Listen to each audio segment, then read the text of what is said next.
tiene, ¿cierto?, las figuras con números y las figuras con cara, ¿cierto? La jota, la cuina, el rey. Y en el diseño original, que es medieval de las cartas, los 4 reyes de las 4 distintas quintas representan 4 reyes históricos. Carlomagno, Alejandro Magno, Julio César o César Augusto y David. ¿Y a qué vengo con esto? Con que David, ya para la época medieval, incluso después, es un personaje muy icónico para el pueblo judío. Recuerden que la ciudad de David es Jerusalén, la capital histórica del pueblo de Israel. También para los cristianos, por toda la significancia que tiene. Y también para Israel, meramente para el occidente, como un concepto de rey justo, rey bueno, rey que busca a Dios. Es como si uno quiere buscar un rey bueno, ¡pum! David. ¿Cierto? Y bueno, estaba en la serie que se llama Personas de Barro, donde hemos visto con los barriales que se han formado con la lluvia que el barro no es precisamente el material más puro que existe, sino que está lleno de impurezas. Y esto mismo refleja que Dios va trabajando con personas, va moldando, pero son personas de barro, con impurezas, con luces y sombras. Y creo que parte del desafío de esta serie es que veamos a la gente que estamos viendo, a estas personas de barro, con sus impurezas, con sus luces y sombras. Llegamos a un balance de las personas, en vez de catalogarlos como bueno o malo según nos convenga. Porque claro, realmente siempre decimos como ya, Abraham, bueno, sí, y ofreció a su hijo. Jacob, no, es terrible malo, si se engañó a medio mundo. Moisés es bueno, se liberó al pueblo de Israel de Egipto. Saúl, pregúntale a Ignacio cómo era Saúl. Entonces tenemos, todos los encasillamos. Y David es bueno, o no es tan bueno, o es malo, porque leímos un capítulo entero que no es como el mejor capítulo de la vida del caballero. Así que bueno, yo creo que lo más importante acá es pedirle a Dios que nos abra el entendimiento, que nos abra el corazón, para que veamos su mensaje completo, su consejo completo, y tengamos un análisis balanceado de David y de nosotros. Oremos al Señor. Señor, sabemos que tu palabra es una espada de 2 filos que escudriña el alma, la parte en dos y nos muestra todo lo que hay adentro. En tu misma palabra dice que nuestro corazón es engañoso y que nosotros nos engañamos a nosotros mismos. Te pedimos, Padre, que a través de esta pequeña reflexión podamos ver que quizás David no era tan bueno como nosotros creemos y que nosotros tampoco somos tan buenos como nosotros creemos. Pero más importante, que sabemos que tú, Señor, eres un gran Salvador, más poderoso que cualquier pecado. En nombre de Cristo. Amén. Personas de barro. Hemos visto, ¿cierto?, en esta serie que hemos avanzado por los personajes bíblicos, cómo Dios parte formando el ser humano del barro. ¿Cierto? Ser humano que lo rechaza, y este Dios misericordioso, este Dios que toma la iniciativa de restablecer una relación perdida con su pueblo. Llama a Abraham para que a través de su hijo Isaac y su nieto Jacob y los 12 hijos de Jacob formen un pueblo especial para tener una relación especial y estrecha con Dios. Y así Dios va moldeando con el barro el carácter de este pueblo. Llama a Moisés para liberarlo de Egipto, para llevarlo por el desierto hacia la tierra prometida. Levanta a Josué, quien sucede a Moisés para conquistar esta tierra prometida. Y después de eso, la mejor frase, le dice a la gente que se encomienden a Dios, le dicen sí, a la media hora, no, y cada uno hacía lo que mejor le parecía. Es la época de los jueces, los caudillos religiosos, caudillos guerreros, que Dios levanta para liberar a su pueblo de los ataques de los otros pueblos que los acechaban. Se iba ese juez y el pueblo volvía a las mismas. Hasta que el pueblo se cansó de este círculo vicioso y en vez de encomendarse a Dios, le pide a Dios un rey para ser como las otras naciones. Porque parece que ser el pueblo de Dios no era nada tan bacán, pues es más bacán tener un viejo con un pedazo de metal en la cabeza y que te diga lo que tienes que hacer. Y levanta a Saúl. Eso es lo que vimos la semana pasada con Ignacio, que nos detalla muy bien cómo el reinado de Saúl es, por decirlo de alguna manera, reguleque. Incluso lo comparó con un personaje de Juego de Tronos, el llamado Rey Loco, de la casa Targaryen. Entonces, bueno, como decimos el 18, no hay primera sin segunda, entonces si Saúl ya es malo, ahora viene David, y David es bueno. David es de verdad, David va a poner las cosas en orden porque él cree en Dios y todo va a estar bien. ¿O no están así? Ese como silencio medio cómplice, como no, sí, leí el capítulo y está como truculento. Recordemos, luces y sombras. Acá hay cosas que rescatar de David, muy buenas. Cosas muy malas. Pero lo más importante, vamos a ver qué rol cumple Dios en todo esto. Nota la aclaración para los hermanos de esta comunidad en particular. Voy a hablar de David para acá, David para allá, que David tuvo su hijo Salomón, y que David fue, y Salomón creció, David sucedió a su padre. No estoy hablando del hermano David. ¿Ya? No ayuda que su hijo se llame Salomón. Pero concentrémonos en el rey David de la casa de Judá, no el hermano David de la casa de Tucumán. Pequeño resumen de la vida. David, el último hijo de la casa de campo, hijo número 8 o más. Lo tenían para cuidar ovejas. El Señor lo designa a él como sucesor de Saúl, porque Saúl ya no contaba. Envía al profeta Samuel para que lo unja. Ese mismo David es llevado tiempo después en su juventud a una pelea. Iba a dejar pan, que estaba de rabia, y lo meten a la batalla. Aparece Goliat, un personaje de 3 metros, derrota a Goliat, se suma al ejército del rey Saúl, se hace bueno para pelear, se hace amigo del hijo de Saúl, se hace más que amigo de la hija de Saúl. Termina casándose con ella, por si acaso. Pero el rey se pone celoso, trata de matar a David, David se escapa, es bien telenovelesco esto. Hasta que Saúl muere, David surge como el rey primeramente de Judá, después de Israel, termina de conquistar el territorio, conquista la ciudad de Jerusalén y la transforma en la nueva capital del reino de Israel. Y una vez ya asentado en su reino, sabemos lo que pasó con Betsabé, tiene descendencia, la descendencia tampoco es de los chicos más limpios, tanto entre ellos como para con su padre. Hubo complots de usurpación del trono de parte de no un hijo, sino 2 hijos.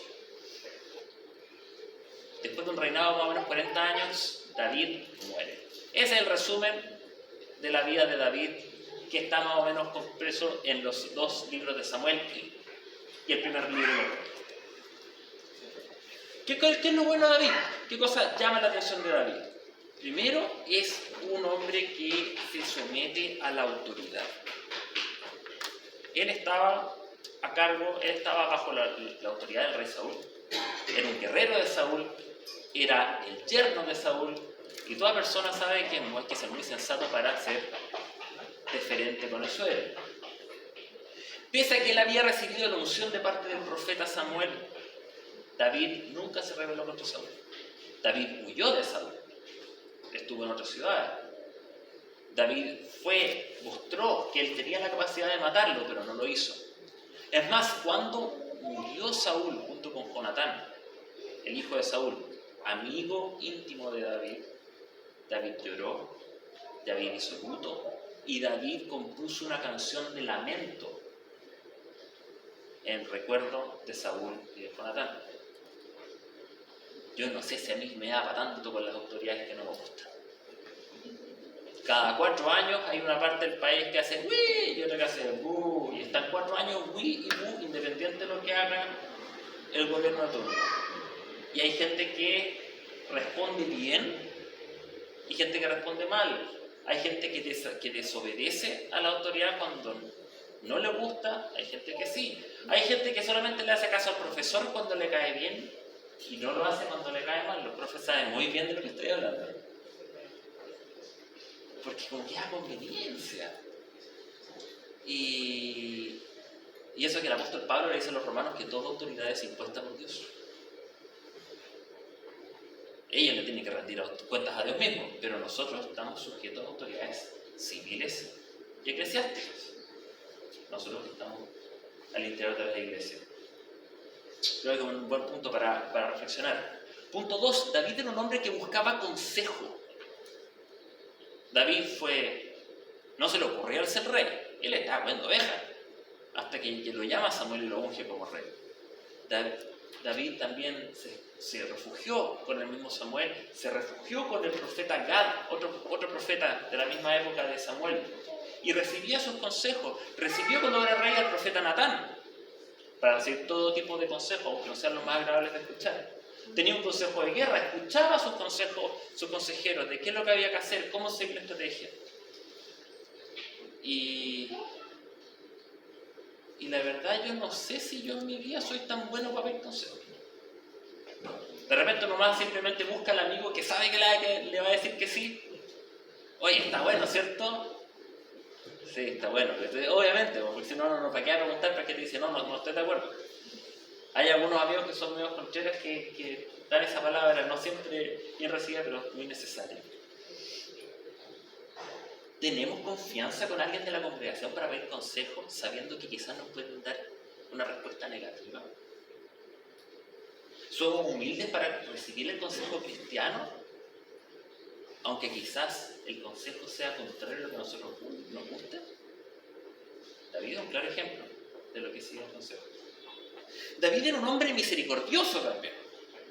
David ganaba la batalla especialmente contra personas que no lo reconocían como rey, personas que querían usurpar su trono, personas que se arrepentían y David lo perdonaba. Incluso hubo gente que no lo típico, así como ese cuando uno está como partiendo algo bueno, no, nadie te pesca, pero cuando eres famoso todos te piden autógrafo. Bueno, pasó eso con David. David tuvo que estar corriendo en el desierto porque su hijo Absalón se había tomado el trono y las tribus lo rechazaron. Pero cuando volvió en gloria y majestad de David, hoy sí David, y cruza el río, Señor, me arrodillo ante usted. Y David tenía toda la facultad para decirle, tú me traicionaste, buenas noches. Pero David era misericordioso. Y yo no sé si a mí me va a pasar tan misericordioso. Me recuerda mucho sobre lo que decía Jesús, de que con la vara que medimos seremos movidos. David sabía con qué vara se le midió, porque tuvo consecuencias directas con Dios, y David medía muchas veces con misericordia. También es un ejemplo de cómo ser misericordioso. Y quizás lo que más nos acordamos de David como cristianos es que David era un hombre que exponía su corazón a Dios. Una comunicación constante con Dios.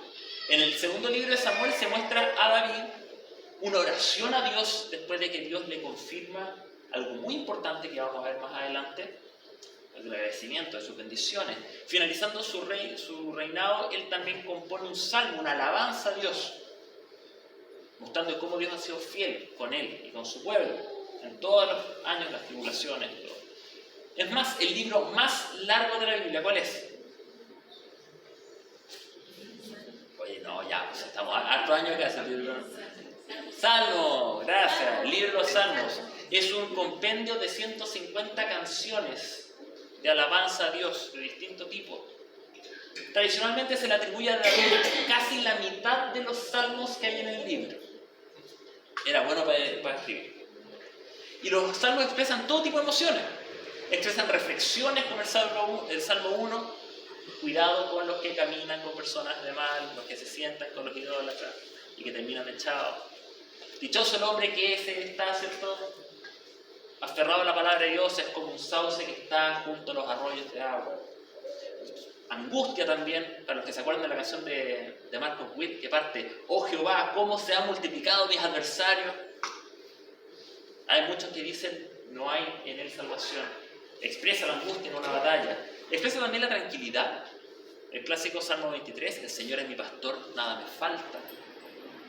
Expresa molestia también cuando los pueblos son injustos, y él desea que sus enemigos se le están encima y él quiere que esos enemigos sean erradicados. Expresa desesperación. Padre, Padre, ¿por qué me has desamparado? Salmo 22. Muestra salmos de alegría y salmos de arrepentimiento. Ten piedad de mí, oh Dios, conforme a tu corazón, conforme a la multitud de tus piedades, borra mis rebeliones. Todo eso es David. Todo ese abanico de emociones, de sensaciones, de vivencias, todo eso el que hacía, lo tomaba, lo llevaba a Dios. Y la verdad es que muchas veces yo llego al Señor con una lista de supermercado. Señor, tengo que entregar un trabajo. Señor, la guagua está durmiendo poco. Señor, mi señora me retó por enésima vez. Señor, se me filtró la ventana del auto y está mojado. Es verdad, es terrible. O también preocupándonos por los hermanos de la iglesia. ¿Quién está enfermo? A, B, C. Ok, oremos por los enfermos. ¿Abrimos nuestro corazón hacia el Señor en oración? ¿Tenemos ese nivel de honestidad? De decir, ¿sabes qué, Señor? Estoy chato. Señor, estoy cansado, estoy reventado. Señor, estoy como perro con dos colas. No sé si era tan poético David, pero yo creo que sí, incluso mejor. Hay un montón de cosas que son súper rescatables de David. Y tiene harto que enseñarnos.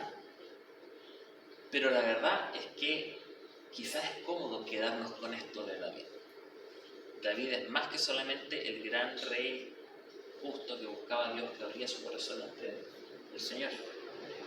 Vamos a ver la parte de la sombra. Y el primer gran contexto de la sombra es algo que dijo Ignacio la semana pasada. David era rey para reemplazar al rey anterior, que no fue porque el Señor designó inicialmente al rey. Dios es el rey de Israel.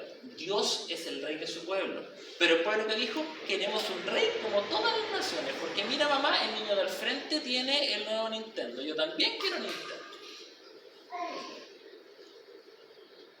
Cuando se busca ser igual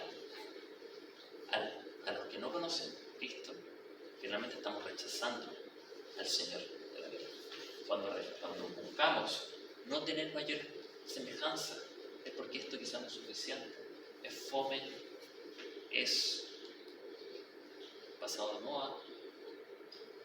Dios había rescatado a su pueblo, Dios había formado a su pueblo y Dios reinaba sobre su pueblo, pero ellos quisieron un rey humano. Pero lo bueno es que a Dios no se le pasa esto por alto. Por eso leímos en la primera lectura de Deuteronomio capítulo 17. ¿Quieren un rey? Ok, pero bajo estas condiciones. Ustedes son mi pueblo. Un rey que entre otras cosas no debía tomar muchas mujeres, no debía volver a Egipto, debía meditar en la palabra, debía ser del mismo pueblo. Entonces, ¿cómo se comporta David respecto a este estándar? Al principio se ve re bien, porque él acepta la invitación del rey Saúl para tomar a la hija Mical. Pero acá hay algo raro de David, porque como que soborna al rey. No sé si en 1 Samuel dice que Saúl veía que era tan bueno para pelear que dice, si tú me traes 100 prepucios de filisteos. No, yo no sé qué hacían con eso, no me quiero meter ahí. Pero el tema es que le ofreció 100 y David le trae 200. Hay algo que está raro ahí. Parece que había no solamente era bueno para pelear, sino que le gustaba pelear. Le gustaba esa gana de pelear, de la sangre, de la acción. Excelente servicio, te ha dicho Saúl. No sé. Pero después David se sabe que tuvo al menos 3 esposas. Tuvo Mical, la hija de Saúl. Tuvo otras mujeres que fue encontrando en el camino. Y tuvo hijos con todas ellas. Y nuevamente, como en toda la historia bíblica, cuando el hombre tiene muchas mujeres y se salen distintas camadas, se generan rivalidades. Por algo el Señor dice ese tema. Ya, y ahora vamos a la parte que es como la más truculenta. En la época en que los reyes salían de campaña, de guerra, parte del capítulo 11 de 2 Samuel. ¿Dónde estaba David en la época en que los reyes se salían de campaña? En palacio. Rico. La uvita. Un día en la tarde se levantó. Estaba preocupado el rey por su pueblo, preocupándose de todas las cosas al interior de atrás, ver cómo estaban los pueblos de la ciudad, cómo estaban las murallas, cómo estaba el ejército. Se levantó el tarde. Y bueno, por alguna razón se miró la imagen así como que está sacándose la peluca en el ombligo. tranquilo, así tirando las patitas, ¿no? Que uno vea las guaguas que hacen eso cuando están bien así. Y vio bañarse una mujer. ¿Por dónde se paseaba este hombre? No estaba trabajando, no estaba en campaña con su pueblo, no estaba temprano preocupándose por su reino, no estaba por último ya en la tarde, ya hagamos algo de pega así como para marcar el tiempo. No, fue a ver y vio algo que le apeteció. Y lo que busqué con algunas partes de cómo el tema es que parece que David incluso no fue algo consensuado. Por lo pronto había una asimetría de poder, porque él era el rey y ella era una sirvienta. Y la deja, y pasó, ¿sí? Como pasó. La deja embarazada. No contento con esto, trata de tapar su huella. Manda a llamar a Urias, el marido de ella, que estaba en la guerra como él no estaba. Amigo, yo sé que usted es un buen guerrero, por favor, acuéstese, haga. Es su premio. Y de hecho decía la Jenny, me dijo al oído que estamos leyendo, oye, qué íntegro Urias. Lo trataron de hacer pasar por curado, así como darle trago para que se fuera, así como lo fueron a dejar a la casa, y no, porfiado, no, porque él estaba, su corazón estaba con su pueblo, el corazón de Urias, pese a tener a su señora al lado, su corazón estaba con su pueblo y con su hijo. Y lo manda a matar. Y después lo hace pasar como por un trámite administrativo. Esa parte del final del capítulo, cuando me digan, oye, hicimos esto, que los muros, que lo trajimos para acá, oye, se murió este viejo. Pucha pelota. Ya, conforme. Entonces, toda la seguidilla de cosas que te relata este capítulo es una degradación, es una decadencia de alguien que se le dice que tiene el corazón de ser novios. O sea que es como de ahí para abajo el estándar. Y muchas veces el pecado actúa así. Partimos con algo poco y va avanzando y va avanzando. Chuta, esto sí que es feo. No, es que esto no lo puedo mostrar, le echamos tierrita encima. Pero empiezo a leer mal, bueno, en vez de sacar, como en la arena del gato, en vez de sacar lo que hay, no. Traemos el Lysol. No, si pasa peor. Empezamos a revolver la arena para que no. Pero sigo oliendo. La Jenny se ríe porque tenemos. Ha sido un tema en la casa con la arena del gato. Y tapamos, y nos cubrimos la espalda, mentimos, echamos la culpa. Ese también es David, el mismo que oraba, el mismo que alababa a Dios, el mismo que cuando fue al entrar a la ciudad de Jerusalén, él se vestía con ropas simples para ir delante del arca del pacto. Mandó a matar a un hombre porque él se acostó con su señora y la dejó embarazada, porque él no estaba en la guerra, sino que se estaba sacando la pelusa al ombligo, en la tarde, en su palacio.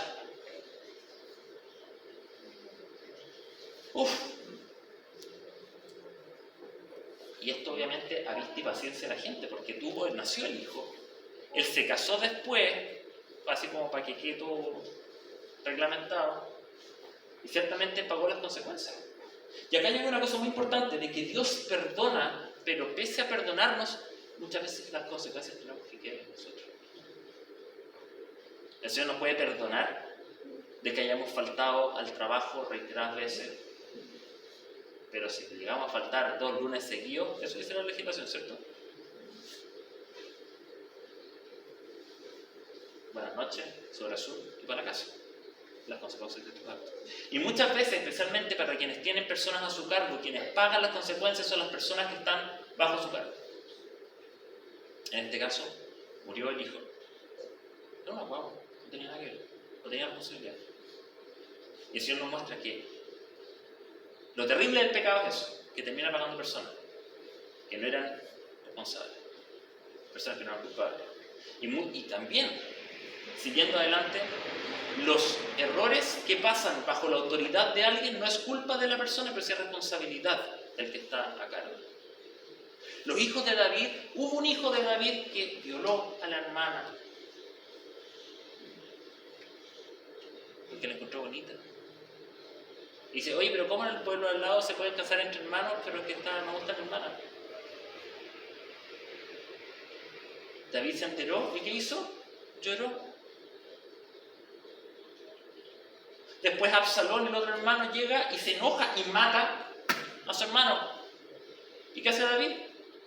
Lloró. A veces el pecado también es omisión, a veces el pecado es no hacer lo que corresponde. Somos responsables de lo que no hacemos también. Y también los que somos papás somos responsables de lo que hacen nuestros hijos, aunque no sea nuestro culpa. Entonces imagínense todo esto que estamos viendo de un rey que parece que era súper justo, que papá de la casa para afuera, pero de la casa para adentro no. Es más, Absalón, que mata al hermano, después le usurpa el trono al papá, y cuando van a la guerra mueren un montón de soldados, pero mi hijo no me toca ver a mi niño, por favor. Está bien. No digo que haya que colgarlo en la plaza pública, pero no hay una consecuencia para la familia. La consecuencia es de la casa para afuera, pero no a mi niño, no, pues mi niño no. Si chocó curado, pero no, es que es mi niño, si es que aprendió la lección. Cosas que se repiten hasta el día de hoy. Y por lo mismo me llama mucho la atención porque acá vemos que el pecado de David como que se va avanzando a través de la familia. Y vemos que el rey Salomón creció con ese papá. Entonces, sí, el papá que tocaba el arpa, alababa a Dios, sí, el papá que se escribió en medio libro de los salmos, sí, el papá que conquistó la ciudad de David. Pero el mismo papá que, papá, ¿cómo conociste a la mamá? ¿Qué le dice David? Sí, bueno, yo estaba levantándome a las 3 de la tarde y vi a tu mamá bañándose. Por eso es que Dios envía al profeta, Natán, confronta a David. David se arrepintió. Y acá quizá hay una diferencia de David con respecto a los reyes. David se arrepienta y David produce frutos dignos de arrepentimiento. Eso quizás podemos aprender de David. Pese a toda esta asquerosidad que estamos viendo. Frutos dignos de arrepentimiento. No basta con decir, lo siento, así como el conejito, el ratoncito del Club de la Comedia, ¿se acuerdan? Perdón, no fue mi intención. No es eso. Las consecuencias las pagamos y la actitud y nuestras acciones deben mostrar que efectivamente nuestro corazón contrito se arrepintió y está tomando otro camino.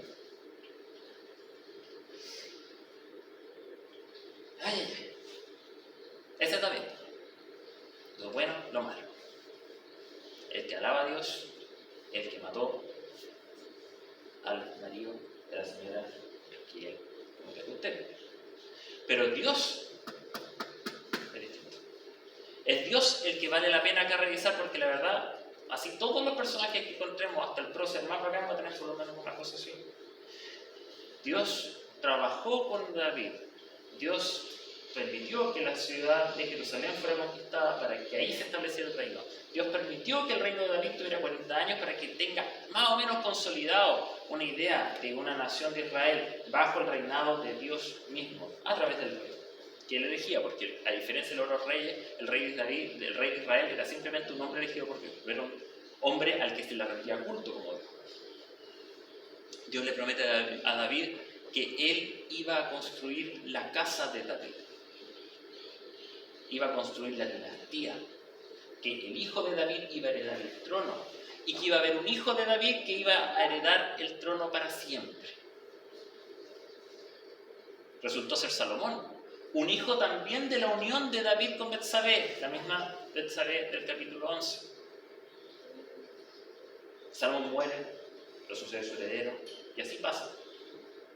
Hasta que siglos después aparece un hijo de David. ¿Alguien por favor me puede leer en voz alta Mateo capítulo 1 versículo 1?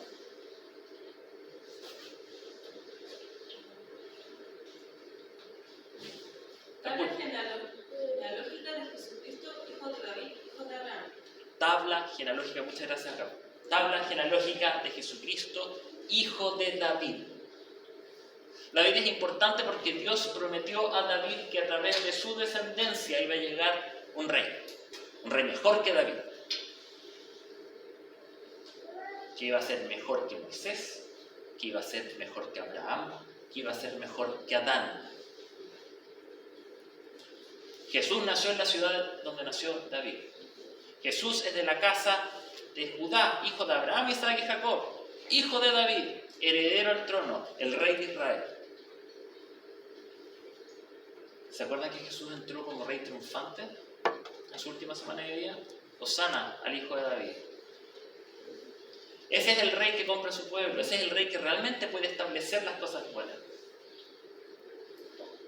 Tenemos que arrepentirnos como David, sinceramente, porque nosotros no somos mejores que David. Pero tenemos al mejor David, que es Jesucristo mismo, que murió y que resucitó, y que estableció un reino para siempre. Así que, hermano, ¿qué aprendemos de esta historia? Cosas buenas y malas de un personaje que utilizó Dios para sus propósitos. Y lo mejor aún, que David es una pequeña imagen del verdadero rey de Israel, que es Jesucristo. Alabemos al Dios de Israel. Señor, te damos gracias porque la Biblia es muy honesta. Es honesta de parte tuya y honesta para con nosotros. Te pedimos, Padre, que nos arrepintamos de nuestro pecado, así como David, y podamos producir fruto de arrepentimiento. Y que ese fruto de arrepentimiento parta por reconocer que tú, Señor, has enviado al verdadero Hijo de David, a Jesucristo mismo, a morir en la cruz por nuestros pecados, que resucitó al tercer día, estableciendo un reino eterno. Te pedimos, Padre, que caminemos en constante arrepentimiento como ciudadanos de ese reino eterno. Amén.